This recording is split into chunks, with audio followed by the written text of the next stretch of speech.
Alright, this thing's recording. So if you're being disturbed, it's because of these people.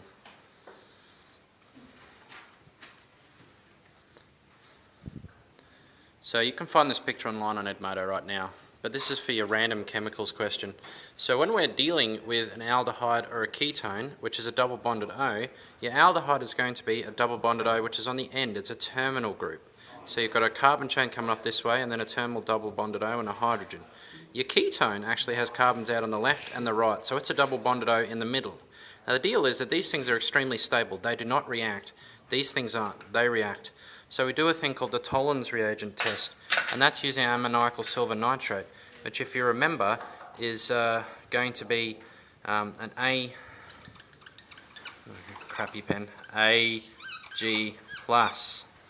and it's got those nitrates on either side. So you've got this silver ion in solution. Now of course that's clear, but as soon as it comes out and onto a glass, it turns silver. So you can use this, what's called the Tollens reagent, silver mirror test, to tell the difference between an aldehyde and a ketone. Now I said before that ketones don't react. So from the Tollens reagent, which you add, if there is no reaction, then you have a ketone. However, if a silver mirror forms on the outside of the glass, then you have yourself an aldehyde. And that is how you tell the difference between an aldehyde and a ketone. Right. Now let's look at primary, secondary and tertiary alcohols, remembering that a primary alcohol has only one carbon chain coming off the carbon that it's attached to. So you've got your alcohol group here and one carbon.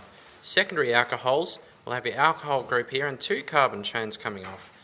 And tertiary will have an alcohol attached to a carbon and then three other carbon chains coming off. Now the deal is that as soon as you start adding carbon chains, it becomes difficult for dichromate to get access to that alcohol group and to do something about it. So we add what we call acidified potassium dichromate. That's the H+ there. Sulfuric acid, that's just a catalyst, doesn't participate other than to catalyse. Then K2Cr2O7. Now, if you get rid of the K2, it becomes Cr2O7 2-, which is your dichromate ion. Now, chromium in this oxidation state is actually orange.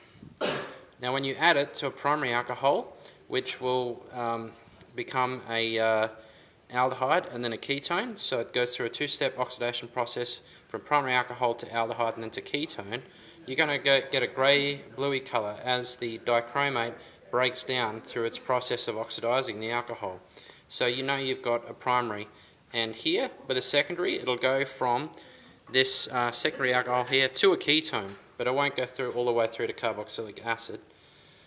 I think this one here, now this primary is aldehyde then carboxylic acid. Secondary goes to a ketone and doesn't react any further because ketones don't react. That'll also go greeny blue. So, and then your tertiary, because there's so many carbon chains around here, it's not possible for the dichromate to get access to the tertiary alcohol's hydroxyl group, so there is no reaction. So it's orange here and it stays orange here, which indicates no reaction. The only way to tell the difference between anything here is you can tell a primary and secondary from a tertiary. It won't tell you the difference between the primary and the secondary. You need other methods to do that. So all you'll be able to tell from this is which is the primary, which is the secondary, separate from the tertiary itself. Reaction to green and blue, or no reaction, stays orange. And the last is your alkanes, alkenes and alkynes, remembering that alkanes are a single bond, alkenes are a double bond, and alkynes are a triple. Now for these babies we add a thing called bromine water, which is just bromine gas basically then dissolved in the water, become Br2-, not Br2-, just Br2, uncharged. That colour is brown. Bromine water looks brown. Now the bromine in this configuration looks brown, but if you get a bromine 2 molecule and it finds a double bond, it will brominate across the double bond, causing a bromine to be on each carbon. Now in this oxidation state the bromine is clear, so it means that it's reacted.